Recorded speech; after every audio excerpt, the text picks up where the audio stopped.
Hello, I'm John Shepherd, and in this slightly different type of video I'm going to be talking to Jordan Harry, who's a triple jumper, and he's also an expert at teaching speed reading and ways to improve your memory.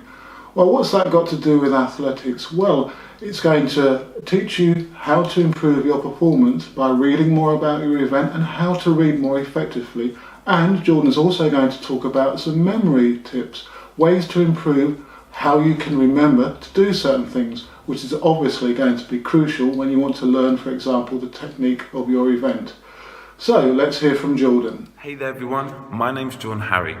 I'm the CEO of Study Fast, where I teach people to read faster and remember more.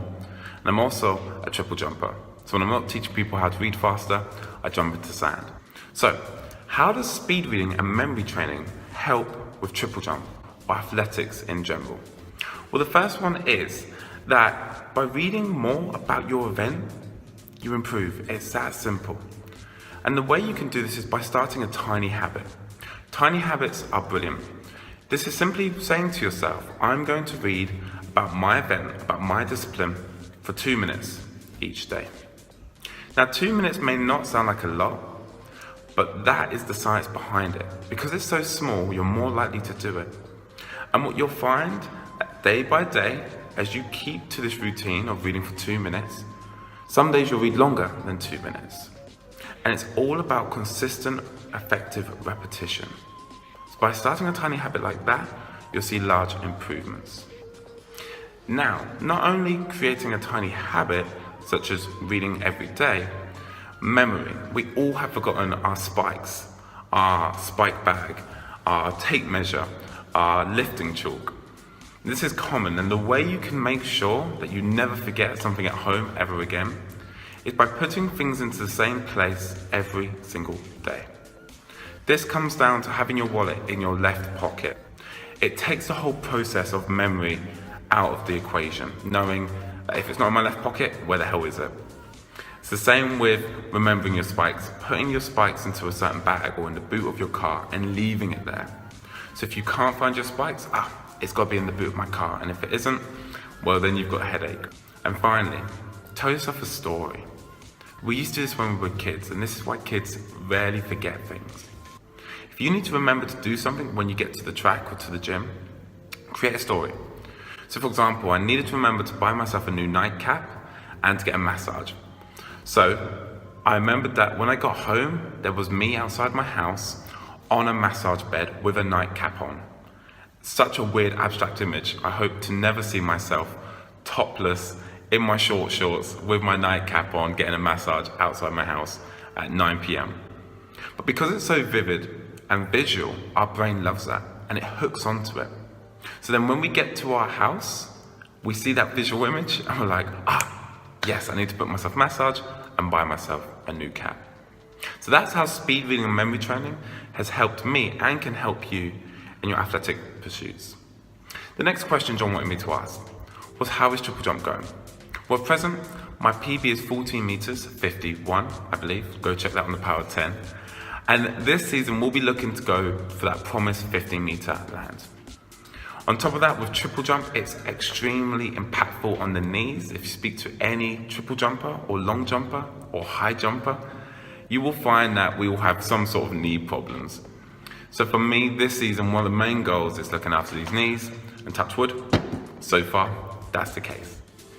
The next question was, what aspects of the triple jump are my most toughest, and what do I enjoy the most? Well, we'll start with the positives. What I enjoy most about triple jump is the transferability.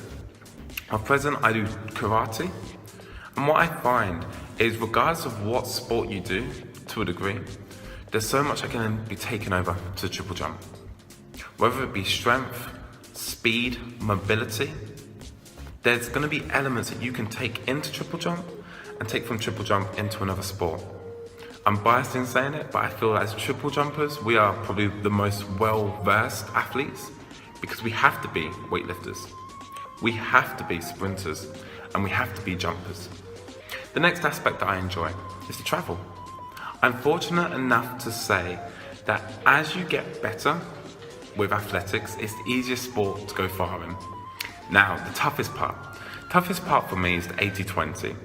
We spend 80% of our time training in triple jump and 20% competing. And I really struggled with this at the beginning.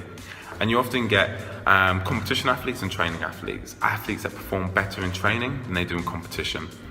So my personal goal is to compete as much as possible, as long as my body can.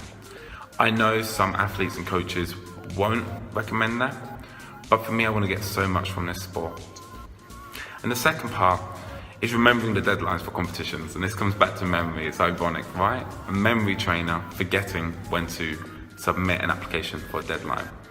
Athletics is a cruel world where if you hear about an event and it's a couple weeks away, and then you go to apply online, you've missed the deadline, they will do nothing for you. Doesn't matter if you're Greg Rutherford or if you're Jordan Harry, they just won't let you in. So the one way I now manage that is I have a calendar on my notes of all the events I did last year, plus some I want to do this year. And I have the deadlines. So I'm well in advance with reminders of when to submit my applications.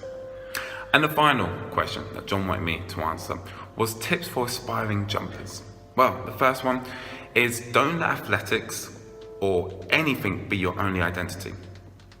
The fear with that is if you say, I'm an athlete, well, what happens is if you get injured, who are you?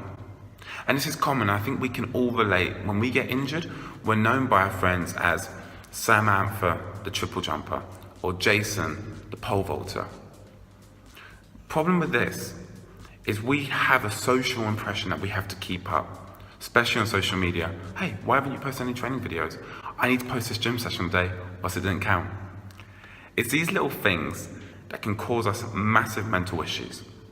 So I encourage you to embrace your multi-dimensionality in the sense of you're not just an athlete. You can be so much more.